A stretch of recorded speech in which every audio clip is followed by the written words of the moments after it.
নিধি তার মা আর ছোট বোনের সাথে থাকত। বাড়ির বড় মেয়ে হওয়ার জন্য বাড়ির সমস্ত দায়িত্ব ওর ওপরেই ছিল। এমনই একদিন ও রান্না করছিল, তখন ওর ছোট বোন প্রিয়া ওকে বলল, কি দিদি, রোজ ওই একই খাবার, ওই খাবার খাবো না। আমার না পিৎজা খেতে ইচ্ছা করছে, একদিন এরকম কিছু বানাও না। পিৎজা খাওয়ার ইচ্ছা তো আমারও আছে, আমি তো শুধু ফোনেই দেখেছি, তার থেকে বেশি। আচ্ছা ঠিক আছে, চল আগে তুই খেয়ে নে, তারপর আমরা পিৎজা খেতে যাব। বাইরে গিয়ে কি হবে দিদি, সেই রতন কাকুর সিঙ্গারা ছাড়া আর কি কিছু খেতে পাবো? পিৎজা তো অনেক দূরের কথা, তাই যখন এখানে পাওয়া যায় না তখন জেদ কেন করছিস? অন্য গ্রামে তো পাওয়া যায়, চলো না ওখানে গিয়ে নিয়ে আসি। আচ্ছা ঠিক আছে, ততক্ষণ তুই এই খাবারটা খেয়ে নে, আমি বাকি কাজ সেরে নিই, তারপর যাব পিৎজা খেতে। এরপর ওরা দুজনে পিৎজা খেতে চলে যায়। ওয়াও, সব খাবার একদিকে আর এই পিৎজা একদিকে। এবার বুঝতে পারলাম সবাই কেন পিৎজা পছন্দ করে। কি ভালো আছে শুনি, কিছু তো সবজি ভরা আছে এর মধ্যে। এই সবজি যখন তোকে বাড়িতে খেতে দিই তখন তো মুখ বাঁকিয়ে ফেলিস, আর এখন দিব্যি খাচ্ছিস। এর মধ্যে শুধু সবজি নেই, চিজও আছে, তাই তো এটা এত ভালো লাগছে। তোমার হিসেবে তো সবজি কাঁচা খাও বা রান্না করে, যাবে তো সেই পেটেই। আরে এমন পিৎজা তো আমি ঘরেই বানাতে পারবো। আরে এতে হাসার কি আছে, সব সবজি তো ঘরেই আছে, আমার শুধু একটা ওভেন চাই। তারপর দেখ তোকে কত সুস্বাদু পিৎজা বানিয়ে খাওয়াই। এরপরে দুজনে বাড়িতে ফিরে আসে, আর কদিনের মধ্যেই মাকে বলে একটা ওভেন নিয়ে আসে। এরপরে ইউটিউবে দেখে দেখে নিধি পিৎজা বানাতে শুরু করে। এরপরে আস্তে আস্তে নিধিরও পিৎজার অভ্যাস হয়ে যায়। এইভাবেই কিছুদিন কেটে গেলে নিধির জন্য একটা সম্বন্ধ আসে। মা, তুমি পিৎজা ছাড়া আর কি কি বানাতে জানো? বানাতে তো আমি সবই পারি, কিন্তু পিৎজা বানাতে আর খেতে আমার খুব ভালো লাগে। ও আচ্ছা আচ্ছা, মেয়ে আমাদের খুব পছন্দ, আমাদের তরফ থেকে সম্বন্ধ পাকা। এরপরে সবার সহমতিতে নিধি আর উদিতের বিয়ে ঠিক হয়ে যায়, আর নিধি বিয়ে করে শ্বশুর বাড়িতে চলে আসে। আর প্রথম রান্নার দিনে নিধি সবার জন্য পিৎজা বানায়। কি বৌমা, এটা তুমি কি বানিয়েছো? মা, এটা পিৎজা। আপনারা তো সবাই জানেন যে আমার পিৎজা খেতে আর বানাতে খুব ভালো লাগে, তাই আপনাদের সবার জন্য বানালাম, খান না। এরপর সবাই নতুন বউয়ের হাতের পিৎজা খায়, আর ওর হাতের বানানো পিৎজা সবার খুব ভালো লাগে। এইভাবেই কিছুদিন কেটে যায়, আর ওই দিন থেকেই নিধি শ্বশুরবাড়ির লোকেদেরকে জলখাবারে নানান ধরনের পিৎজা বানিয়ে দিত। রোজ রোজ পিৎজা দেখে ওর শাশুড়ির নিধির উপর খুব রাগ হয়। তারপর একদিন রান্নাঘরে, আরে বৌমা, আজকে তুমি আবার ময়দা রুটি বানাচ্ছ নাকি? না না মা, আজকে চিজ পিৎজা। মনে হচ্ছে ও আমাদের অসুস্থ করেই ছাড়বে। না না, আমি এসব পিৎজা খাবো না, আমার জন্য তো সাদা খাবারই বানিয়ে দাও। ঠিক আছে মা, কোনো ব্যাপার না, আপনার জন্য আমি ডাল ভাত রান্না করে দিচ্ছি। শুধু আমার জন্য না, আমাদের সবারই জন্যই তুমি শুধু আজকে ডাল ভাতই রান্না করবে। ঠিক আছে মা, আমি সবার জন্য ডাল ভাত রান্না করে দিচ্ছি, আর আমি এই পিৎজাটাই খেয়ে নেব। ওই দিন থেকে নিধি সবার জন্য খাবার বানালেও নিজের জন্য নানান ধরনের পিৎজা বানিয়ে খেত। ওকে অনেক বোঝালেও ও কারোর কথাই শুনতো না। এইভাবেই দিন কাটতে লাগলো। এরপর একদিন যখন নিধির শাশুড়ি আর বর একটা ফাংশনে দিল্লিতে গেল, তখন নিধি বাড়িতে একাই থাকতো, তাই সে সারাদিন পিৎজা বানিয়ে খেত, না হলে বাইরে থেকে অর্ডার করত। কিছুদিন পর ওরা বাড়িতে ফিরে এসে পিৎজার বাক্স দেখে ওরা অবাক হয়ে যায়। তখন শাশুড়ি রেগে তেলে বেগুনে জ্বলে বলে, বৌমা, তোমার কি একটুও লজ্জা নেই? মনে হচ্ছে এই পিৎজা দেবীর আরতি করি। কি করে রেখেছে ঘরটাকে? মা, আমার পিৎজাকে নিয়ে কিন্তু কিচ্ছু বলবেন না। আরে পোড়ার মুখী, যত পয়সায় পিৎজা বানাতে আর অর্ডার করে খেতে তুমি খরচা করেছো, ওই টাকায় তো 1 মাসের রেশন এসে যাবে। এখন বুঝতে পারছি ছেলেটা আমার কেন ন্যাড়া হয়ে যাচ্ছে। মা, আমি যে পিৎজার জন্য পাগল আমি আপনাকে আগেই বলে দিয়েছি, এখন কিন্তু আপনি আমাকে আটকাতে পারেন না, আমি পিৎজা খাবই। আচ্ছা ঠিক আছে, তোমার মনে যা ইচ্ছা তুমি তাই করো, আমি আর কিচ্ছু বলবো না। আর আমার খরচা দেখানোর আগে নিজের খরচাগুলো দেখুন। পুজো পাঠ করতে গিয়ে নিজে কত টাকা খরচ করেন, বুঝলেন? এই সব কথা শুনে উদিত নিজেকে আর আটকে রাখতে পারে না, আর ওর গালে একটা চড় মেরে দেয়। মা তোমার ভালোর জন্যই বলছে নিধি, এত বেশি পিৎজা খেলে তো তোমার শরীর খারাপ হয়ে যাবে। আর তুমি এভাবে মায়ের সাথে কি করে কথা বললে? তোমার লজ্জা করে না মায়ের সাথে এভাবে কথা বলতে? তোমাদের দুজনের প্রবলেমটা কি শুনি? আমি রুটি খাই বা পিৎজা, তাতে তোমাদের কি? তোমরা আমার বিষয়ে কেন মাথা ঘামাচ্ছ? তোমার ব্যবহার দেখে মনে হচ্ছে যে পিৎজা খেয়ে খেয়ে তোমার মাথাও কাজ করা বন্ধ করে দিয়েছে। আরে বোকা, কাল যদি তোমার কোনো অসুবিধা হয় তাহলে আমাদেরও তো সমস্যা হবে নাকি?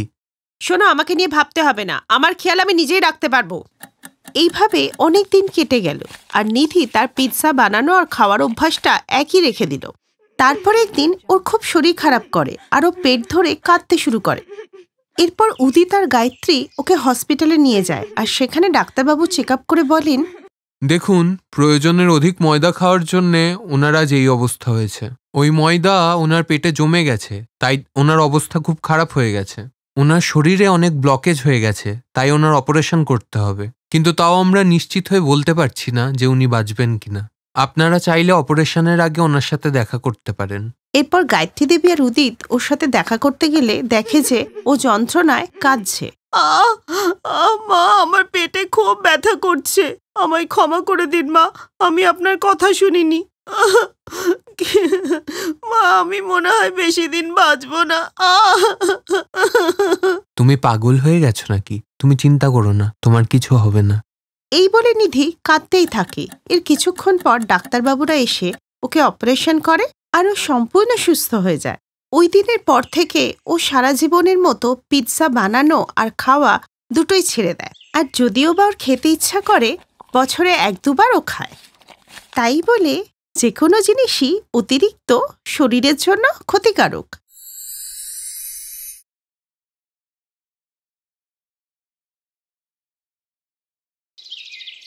Waiter, 2 plate spicy chili potato আর কোল্ড ড্রিঙ্কস নিয়ে এসো তো। না রে অঞ্জনা, আমি ফুল প্লেট খেতে পারবো না, আমার জন্য হাফ প্লেট অর্ডার কর, তাও হানি দিয়ে। না না, 2 প্লেট আমি আমার জন্য অর্ডার করেছি, তুই নিজেরটা অর্ডার কর। তুই 2 প্লেট একাই খেয়ে নিবি?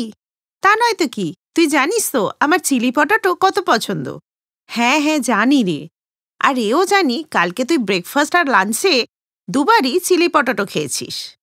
তারপরও তুই বাইরে এসেও এই খাবারই খাবি? হ্যাঁ, তাতে কি হয়েছে, এবার বকবক না করে নিজের খাবারটা অর্ডার করে দে। চিলি পটাটো খেয়ে অঞ্জনা বাড়িতে চলে আসে। অঞ্জনা সবেমাত্র গ্র্যাজুয়েট হয়েছিল আর ওই কলেজে পড়ায় রাহুল নামে একটি ছেলের সাথে ওর প্রেম হয়ে যায়। কলেজের পর রাহুল একটা এমএনসি কোম্পানিতে জব পেয়ে যায়। আর অঞ্জনা যেহেতু খেতে ভালোবাসতো, তাই সে বাড়িতে কিছু না কিছু সবসময় রান্না করত, আর বেশিরভাগ সময়ই চিলি পটেটো। তারপর একদিন যখন ও রাহুলকে ফোন করলো, তখন ফোনটা অন্যজন ধরলো। রাহুল, কোথায় তুমি? আমি কখন থেকে তোমার ওয়েট করছি, কখন আসবে তুমি? আমি ওর বন্ধু বলছি, ওর অ্যাক্সিডেন্ট হয়ে গেছে, তুমি তাড়াতাড়ি ওর বাড়িতে চলে আসো। কি কি বলছো তুমি? ও ঠিক আছে তো? আমি এক্ষুনি যাচ্ছি। অঞ্জনা তাড়াতাড়ি করে রাহুলের বাড়িতে যায়, যেখানে চারিদিকে অন্ধকার ছিল। রাহুল, কোথায় তুমি? রাহুল! হঠাৎই লাইটটা জ্বলে উঠল আর ওর ওপর ফুল পড়তে লাগলো।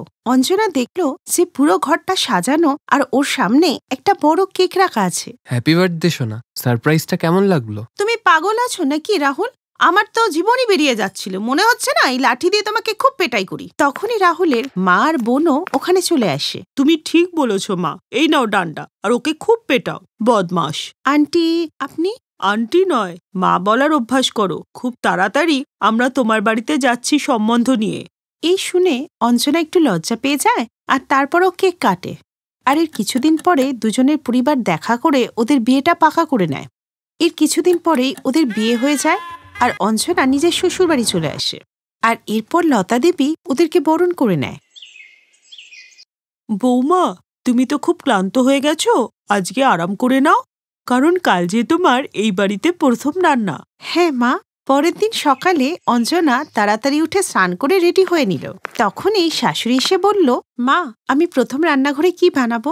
দেখো বৌমা, তোমার যেটা ঠিক মনে হয় তুমি বানাও, আমরা তো সবকিছুই খাই। ঠিক আছে মা, এবার তুমি দেখো আমি এমন একটা আইটেম বানাবো যে সবাই আঙুল চেটে খাবে। তারপরে রান্নাঘরে গিয়ে সেটাই বানাতে লাগলো যেটা ওর খুব পছন্দ, অর্থাৎ স্পাইসি পটাটো। আরে আমার জিভে তো এখনই জল এসে যাচ্ছে চিলি পটাটোর নাম শুনে।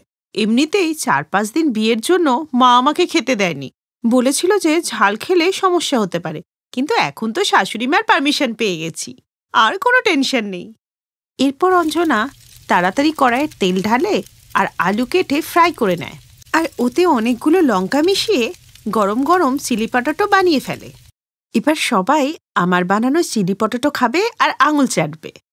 দেখে তো আমারই সবটা খেয়ে নিতে ইচ্ছা করছে, কিন্তু না বাবা, আজকে সবার আগে প্রথমে শাশুড়ি মাকে খাওয়াবো। এরপর নতুন বৌমা ডাইনিং টেবিলে সবাইকে চিলি পটাটো খেতে দেয়। খাও না মা, খেয়ে দেখো না। হ্যাঁ হ্যাঁ বৌমা, কিন্তু এটা যে এত গরম না, গরম খেলে তো জিভ পুড়ে যাবে, ধোঁয়া বেরোচ্ছে তো। তো তুমি এটা বানিয়েছো কি? মা, এটা চিলি পটাটো। আমারও এটা খুব পছন্দ। তাহলে তো ননদ বৌদির জুটি খুব ভালোই জমবে। তোমরা খাও না, খাও খাও। অঞ্জনা, তুমিও আমাদের সাথে বসো, একসাথেই খেয়ে নাও। রাহুল যখনই চিলি পটাটো একগাল খায় তখনই ওর মুখ দিয়ে ধোঁয়া বেরোতে থাকে। ও ও বাবা, ছেলেটা আমার এতদিন হলো বাবা মারা গেছে, এখনো বাবাকে মনে করে যায়। আহা গো। আরে আরে কেউ জল দাও আমাকে। আরে এটার মধ্যে কি পুরো লঙ্কার কোটো ঢেলে দিয়েছো নাকি তুমি? মুখ যে পুড়ে গেল। ও কি ঝাল বাবারে।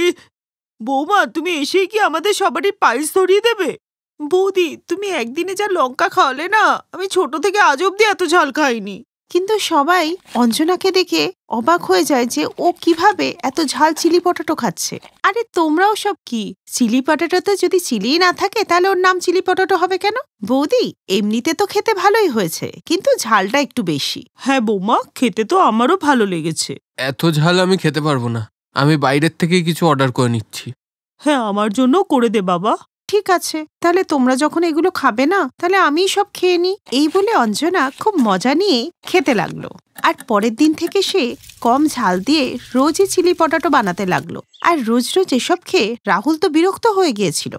আমি তো রোজ রোজ এই চিলি পটেটো আর খেতে পাচ্ছি না, আর তোমরাও খেও না, এটা স্বাস্থ্যের পক্ষে ভালো না। এসব কি বলছিস রে বাবা, এটা তো আলু আর কিছু না। যাই হোক বৌমা, তুমি ওর জন্য সাদা খাবারই বানিয়ে দিও। এইভাবে কিছুদিন কেটে গেলেও ওরা তিনজনই শুধরালো না। আর এরপর একদিন রাতে লতা দেবী অসুস্থ বোধ করেন আর মাথা ঘুরে পড়ে যান। ওনাকে তাড়াতাড়ি হসপিটালে নিয়ে যাওয়া হয়। মনে হচ্ছে ইনি বিগত কয়েকদিন ধরে প্রচুর আলু খেয়েছেন, তাও মনে হয় ঝাল দিয়ে, তাই জন্য ওনার বিপি অনেকটা বেড়ে গেছে। তার সাথে টেস্টে ধরা পড়লো যে ওনার সুগার রয়েছে। আর কয়েকদিন যদি এরকমভাবেই খেয়ে যেতেন তাহলে জানি না কি হতো। দেখলে তো অঞ্জনা, আজকে তোমার জন্য আমার মায়ের জীবন বিপন্ন হয়ে গেছে। এই জন্যে বলছি, সময় থাকতে এখনো শুধরে যাও। অঞ্জনা নিজের ভুলটা বুঝতে পারে আর সে চিলি পটাটো বানানো ছেড়েই দিল। এখন সে নিজেও হেলদি খাবার খায় আর নিজের পরিবারকেও হেলদি খাবারই খাওয়ায়। Thanks for watching.